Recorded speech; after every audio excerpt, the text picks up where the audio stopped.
Yeousch!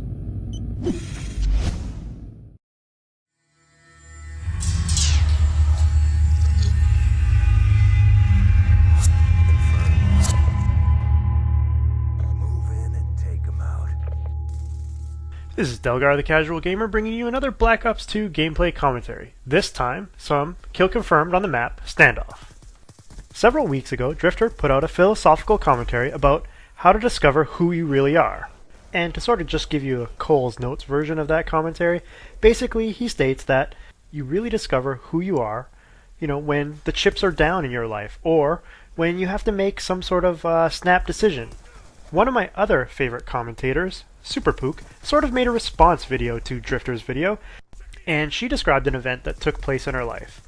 And this sort of got me thinking about, what sort of events or circumstances have been in my life that sort of define who I am. Now, this video is not going to be as insightful or poignant as Drifter's video, nor is it going to be as emotional or inspiring as Superpook's video, but I'm going to leave a link to both of those videos in the description of this video, and please go check them out. They're very, very, very good commentaries. If you haven't already noticed, I'm actually playing with Superpook in this video. There she is there, and I don't save her. And I'm rocking a 3-bar connection on a European server. Go me! Anyway, I digress.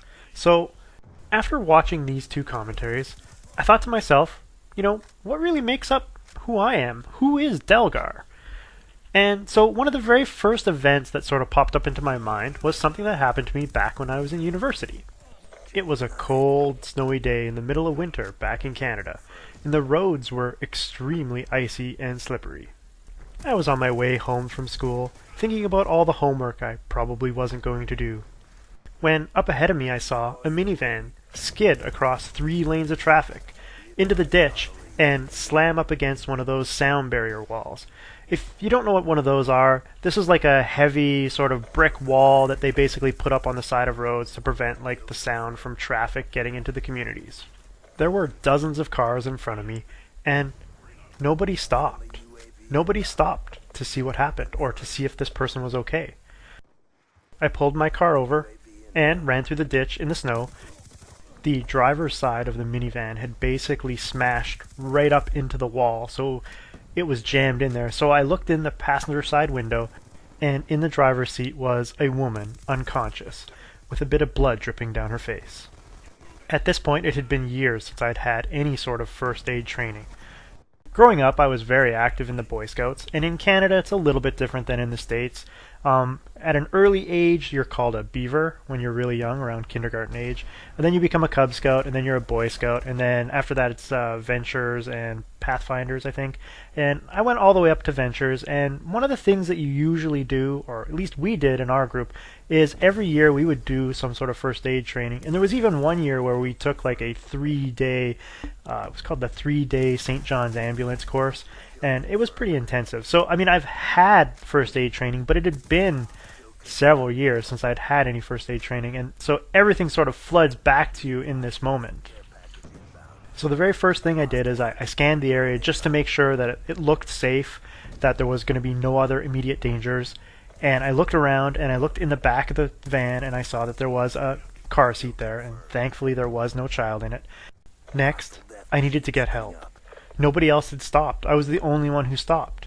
And although cell phones were around when this happened, they weren't as prevalent as they are today, and I didn't have one. I had to run back to the road and try and flag down a vehicle. Thankfully, 2 people stopped, and both of them had cell phones, and they were able to call 911. While they were calling for help, I ran back to the van, because I needed to check on and make sure that she was still breathing, that she was still alive. I couldn't see her very well through the passenger side window, and the door was locked. However, it looked like where the van had hit the wall, it had taken out several of the bricks, and her driver's side window was smashed open. So if I could just get on the other side of the wall, I should be able to at least check, make sure she's breathing and everything is okay. But there was no way through the wall, so I had to go over. Without even thinking, I scaled the wall, and it wasn't like some, 5 or 6 foot wall. This is a good 15-foot brick wall that I was climbing over just so I could get to the other side.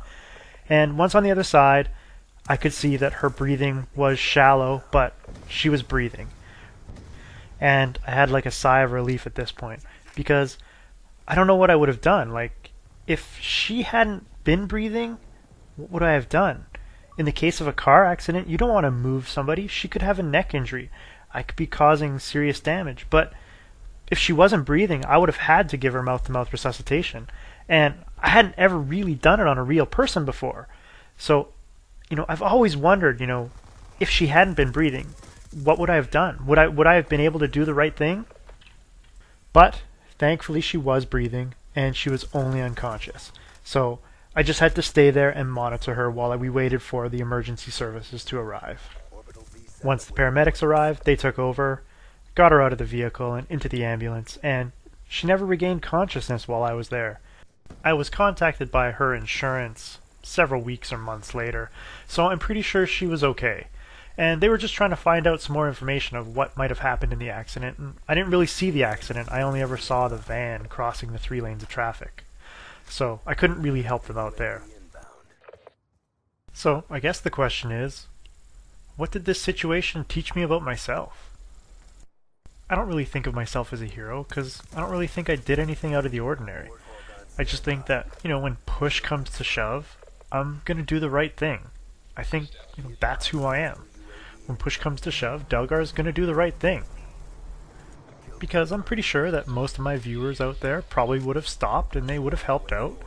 But you gotta think, there were dozens of other cars, and none of them stopped. Because they didn't want to be inconvenienced, or they were in a hurry to go watch their favorite TV show. Anyway, let me know what you guys think in the comment section below. Have you guys had any experiences that sort of define who you are?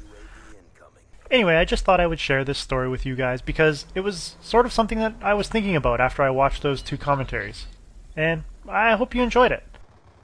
What's funny is, I actually think I had a really good shot at getting a double swarm in this game, but what happened right around here was there was this really bad pocket of lag. Everybody on the server was lagging really, really, really bad.